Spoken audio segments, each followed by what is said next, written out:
Hello everybody, welcome to Golden Wings. Today we will learn the most common mistakes in IELTS writing. Mostly students जो mistake करते हैं IELTS writing में और जिनकी वजह से उनके बैंड कट हो जाते हैं, आज हम उन सारी मिस्टेक्स के बारे में डिस्कस करेंगे। एंड आई होप कि इस वीडियो को देखने के बाद आप इतना अंडरस्टैंड कर चुके होंगे कि वो मिस्टेक्स दोबारा रिपीट नहीं करोगे and then you will be able to get good high score in your IELTS exam. So let's start. First of all you must pay attention towards your spelling. अगर आपके स्पेलिंग मिस्टेक्स होती हैं तो वहाँ पे आपके स्कोर कम होने के बहुत ज़्यादा चांसेस होते हैं। And most of the students जो हैं सबसे ज़्यादा मिस्टेक स्पेलिंग्स में करते हैं, तो आपने अपने स्पेलिंग्स को अच्छे से लर्न करना है। अगर कोई मिस्टेक हो रही है तो उसे श्योर करो कि वो दोबारा ना हो।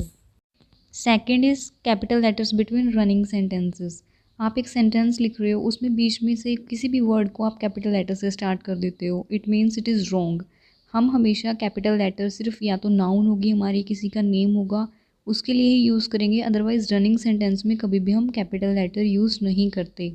Then capital letter after comma. कई स्टूडेंट्स को ये लगता है कि अगर हम कॉमा कहीं इंसर्ट कर रहे हैं तो उसके बाद हम कैपिटल लेटर से स्टार्ट करेंगे, बट इट इज़ रॉन्ग। तो हमें ऐसा नहीं करना।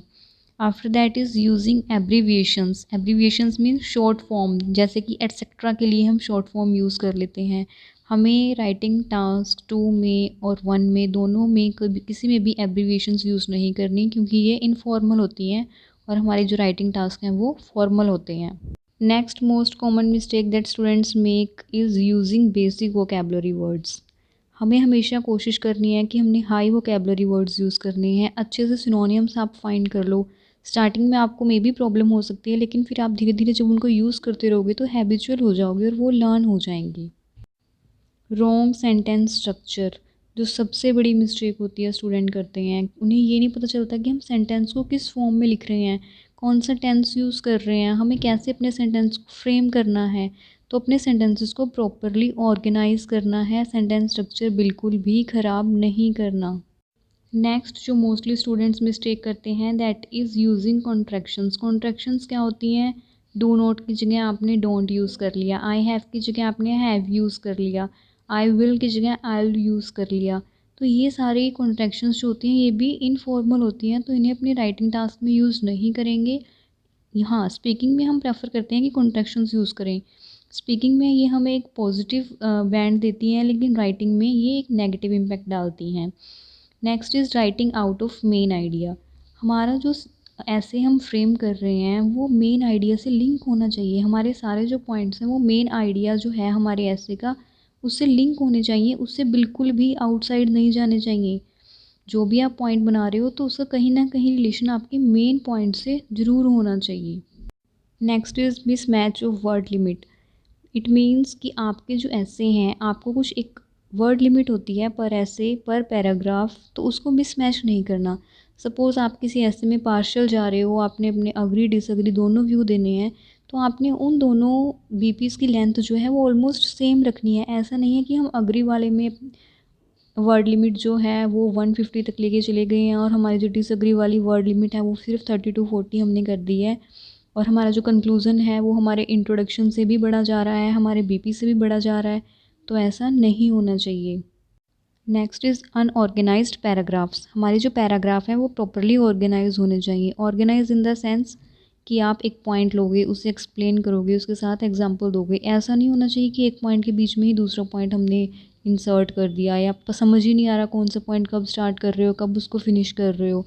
तो प्रॉपरली एक स्टार्टिंग और फिनिशिंग होनी चाहिए हर पॉइंट की, और एग्जाम्पल जो भी होता है वो रेलिवेंट होना चाहिए उस पॉइंट के साथ और हमारे मेन टॉपिक के साथ। Next most common mistake is splitting words. हम क्या करते हैं, वर्ड स्प्लिट करते हैं। इट मीन्स कि सपोज़ आपके एक बहुत बड़ा जो वर्ड है, सपोज़ गवर्नमेंट है, आप क्या करते हो, अगर GOVERN आ गया एक लाइन में बिल्कुल एंडिंग में, हम क्या करते हैं हाइफन डाल के उसे नेक्स्ट लाइन में ले आते हैं। लेकिन ये आपने नहीं करना राइटिंग में। अगर आपका कोई वर्ड सपोज़ लास्ट लाइन में नहीं आ रहा तो आप उस पूरे वर्ड को नेक्स्ट लाइन में लिखोगे। नेक्स्ट जो स्टूडेंट करते हैं वो क्या करते हैं, leaving margin before starting the writings. Writing जो हमें स्टार्ट करनी होती है वो बिल्कुल एक्सट्रीम लेफ़्ट से स्टार्ट करनी होती है। हमें बिल्कुल भी मार्जिन लेफ़्ट नहीं करना अपने पेज पे, क्योंकि उसमें ऑलरेडी मार्जिन हमें गिवन होता है। तो हमें जहाँ से वो लाइन स्टार्ट होती है वहीं से ही हमने अपनी राइटिंग स्टार्ट। नेक्स्ट हमें सेम क्वेश्चन वर्ड्स यूज़ नहीं करने हैं, उनकी जगह सिनोनिम्स यूज़ करने हैं, क्योंकि इस वर्ड काउंट में हमारे जो क्वेश्चन वर्ड हमने कॉपी किए होते हैं वो काउंट नहीं होते, इस वजह से वर्ड लिमिट कई बार हमारी कम रह जाती है। एंड प्रूफ रीड, जिसको बच्चे बहुत लाइटली ले लेते हैं, उसको हमें कभी भी स्किप नहीं करना, क्योंकि प्रूफ रीड सबसे मेन जो है वो फैक्टर है हमारी राइटिंग का, और उसमें क्या होता है हम बहुत सारी मिस्टेक्स अपने आप फाइंड कर लेते हैं। तो बेटर इट इज़ कि एग्जामिनर उन मिस्टेक्स को फाइंड करे, हमें अपने आप को थोड़ा टाइम ज़रूर देना है प्रूफ रीडिंग के लिए। एंड हमें ये भी ध्यान रखना है कि हमारे जो बॉडी पैराग्राफ्स हैं उनमें हम आइडियाज़ को रिपीट ना करें। अगर हमें ज़्यादा आइडियाज़ नहीं मिल रहे हैं, मिनिमम हम प्रेफर करते हैं 2 आइडियाज़, ठीक है। अगर हमें नहीं मिल रहे हैं 2 आइडियाज़ तो हम एक ही आइडिया को अच्छे से प्रॉपर्ली एक्सप्लेन कर देंगे, साथ में एग्जांपल दे देंगे, लेकिन अपने आइडियाज़ को रिपीट नहीं करना।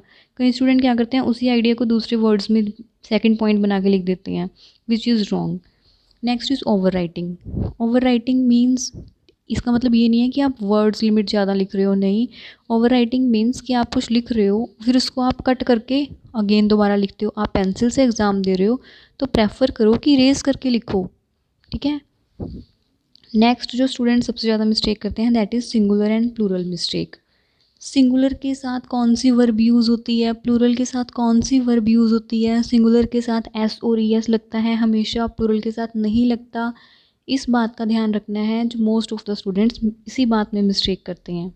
नेक्स्ट इज़ काफ़ी स्टूडेंट्स को कन्फ्यूज़न होती है देन एंड देन में, देयर एंड देयर में, तो वो इन वर्ड्स का जो यूज़ है वो गलत कर लेते हैं। तो हम देखते हैं कि इनमें क्या डिफरेंस है।